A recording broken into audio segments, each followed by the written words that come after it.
Bonjour à tous, belle et grande communauté de la Maison des Pères Trinitaires à Granby. Alors, ça me fait plaisir de me joindre à vous à nouveau.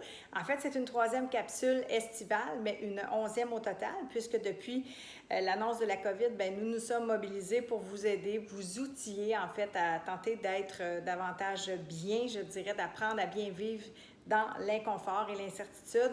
Alors aujourd'hui, j'avais envie de clore en fait le chapitre estival en vous parlant de déprime saisonnière ou de dépression, dépendamment du diagnostic de votre médecin, mais de vous dire, de nous dire en fait qu'il y a des ressources qu'on peut en amont prévenir ces moments de déprime-là.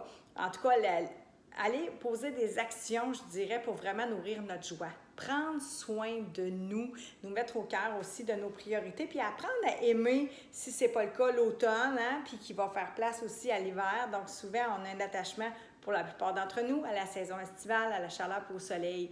Puis assurément, tout comme les arbres qui commencent à changer de couleur, c'est parce qu'il y a une baisse aussi de la luminosité. Alors c'est le même principe. D'ailleurs, les lampes, la luminothérapie fait partie des ressources aussi.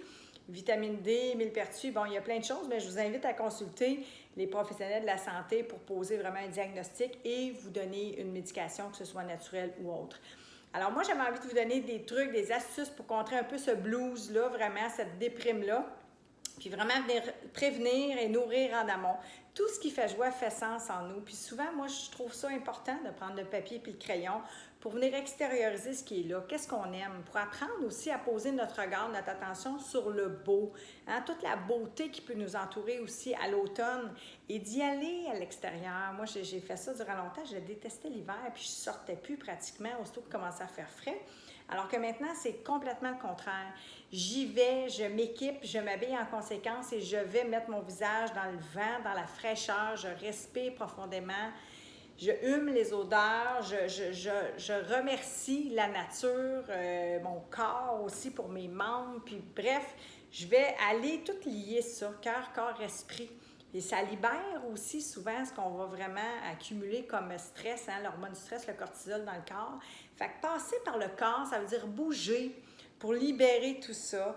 Puis ça oxygène au niveau du cerveau, ça fait de la place pour des idées neuves, de belles idées, ça aussi c'est important.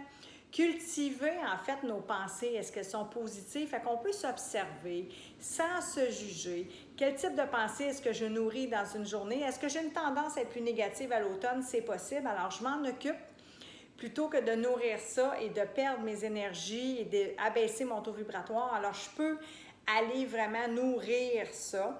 Et je peux prendre soin aussi de mon environnement parce que c'est important souvent, c'est de voir la somme des 5 personnes qui nous entourent vont avoir une grande influence aussi sur nous.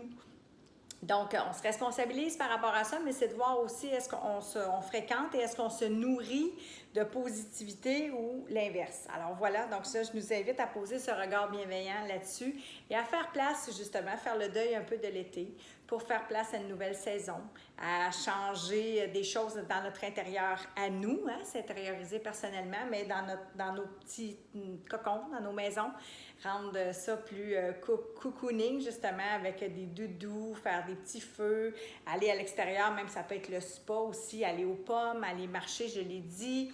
Il y a plein de trucs qu'on peut faire, fait que je vous invite vraiment à appliquer ce fameux papier-crayon, puis à mettre en place. Je l'ai déjà dit probablement dans une précédente vidéo, j'ai même un extrait gratuit de mon carnet par amour que je vous offre à télécharger, un PDF, pour venir utiliser ces outils-là d'ancrage, d'écrire quotidiennement pour se donner des rendez-vous avec soi-même, pour être au rendez-vous de soi-même et prendre soin de soi.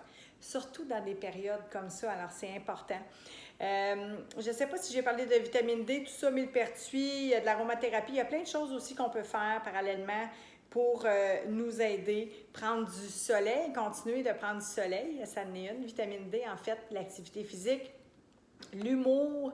Il y a tellement de choses qu'on peut faire, puis j'ai envie de vous dire de faire la fête. Parce qu'à l'aube comme ça de l'automne, on va avoir l'Action de grâce, on va avoir l'Halloween que j'aime beaucoup, qui vient réveiller mon cœur d'enfant, prendre le temps d'être créatif, de décorer nos maisons, de ramasser des feuilles, d'aller chercher des citrouilles dans le champ, d'inviter des gens qu'on aime. Bon, malgré la COVID, on peut faire attention au rassemblement, mais d'être ensemble et de faire à manger, puis de célébrer, puis d'honorer la vie. Puis d'ailleurs, Boris Cyrulnik, qui est un grand psychiatre que j'aime beaucoup, le dit haut et fort.